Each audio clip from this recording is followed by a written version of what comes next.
Bismillahirrahmanirrahim. Assalamualaikum warahmatullahi wabarakatuh. Di video kita sekarang akan mempelajari tentang aljabar vektor. Ini merupakan matematika peminatan di kelas 10. Sebelumnya kita sudah belajar vektor di bidang R2, yang sekarang vektor di bidang R3. Kita lihat dulu pengertian beberapa istilah di vektor. Dua atau lebih vektor disebut koplanar jika terletak pada bidang yang sama. Dua atau lebih vektor disebut kolinier jika terletak pada garis yang sama. Nah, vektor di R3 dapat dinyatakan sebagai triple bilangan dalam bentuk vektor baris atau vektor kolom. Ini adalah vektor kolom dan ini adalah vektor baris. Kita langsung ke contoh. Misal diketahui titik A, B, dan C. Buktikan bahwa A, B, dan C segaris.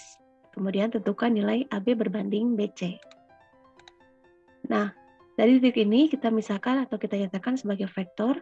Maka yang ini titik A menjadi vektor A 1, 2, 3 dalam bentuk vektor kolom B dan C. Nah, vektor AB mewakili vektor B dikurangi vektor A. Ini kita kerjakan seperti biasa, maka diperoleh 1, 2, 3 ya di sini. Kemudian vektor BC mewakili vektor C dikurangi vektor B sama dengan 3 kali vektor 1, 2, 3 ya gitu. Kenapa ini? Ketika hasil 3, 6, 9, kita rubah menjadi perkalian skalar, 3-nya keluar, ini kan sama ya, 3 kali 1, 3, 3 kali 2, 6, dan 3 kali 3 adalah 9.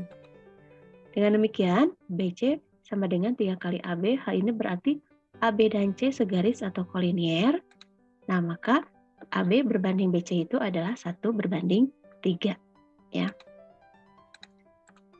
Nah, kita ke panjang vektor. Sebelumnya juga sudah, bagaimana kalau vektor panjang vektor di R3. Nah, di sini misalkan jika vektor R-nya itu dinyatakan seperti ini, maka kita mencari panjang vektornya, itu tinggal tarik akar dan semua dikuadratkan, ya. Sama seperti yang di R2. Nah, bagaimana kalau misalkan ada dua titik, misalkan titik P dan titik Q, maka untuk mencari panjang vektornya, kita nyatakan dulu sebagai vektor PQ mewakili vektor ini, kita selisihkan dulu, ya. Kemudian kita masukkan ke rumus panjang vektor, sama, kita tarik akar dan di sini diselisihkan, kemudian dikuadratkan. Kita ke contoh. Nah, di sini misalkan ada titik koordinat titik P dan titik Q, maka tentukanlah panjang vektor PQ. Nah, kita masukkan aja ke rumus, kemudian ini diselisihkan ya. 1 dikurangi 0 dikuadratkan, tambah 1 dikurangi 0 kuadrat, tambah 2 kurang 1 dikuadratkan. Setelah itu, kita jumlahkan, dan ini masih dalam bentuk akar, jadi sama dengan akar 3 ya panjangnya. Nah, kita ke contoh yang lain. Nah, di sini misalkan titik A dan P mempunyai koordinatnya, dan kemudian garis vektor AB mewakili bidang datar XY di titik C. Tentukan koordinat titik C. Nah, kita nyatakan bahwa titik A ini sebagai vektor A-nya, dan ini titik B ini sebagai vektor B-nya. Nah, di sini ada garis vektor AB ya. Kemudian kita nyatakan dalam bentuk vektor, untuk vektor AB sama dengan vektor B dikurangi vektor A.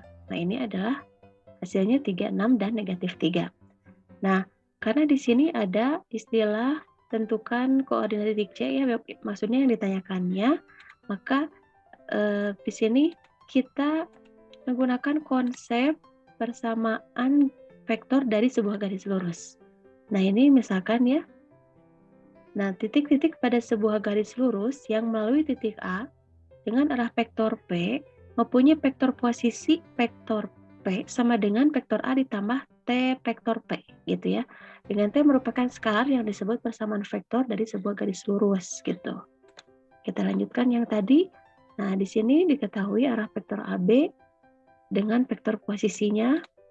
Nah, maka persamaan vektor untuk garis AB ditentukan ini. Ini misalkan R ini bebas ya, kita mau menyatakan R atau apa. Itu sama dengan, nah ini adalah vektor posisi dari garis AB itu di sini ya. Vektor A-nya, vektor posisinya di sini, ditambah T, nah ini vektor AB-nya yang ini.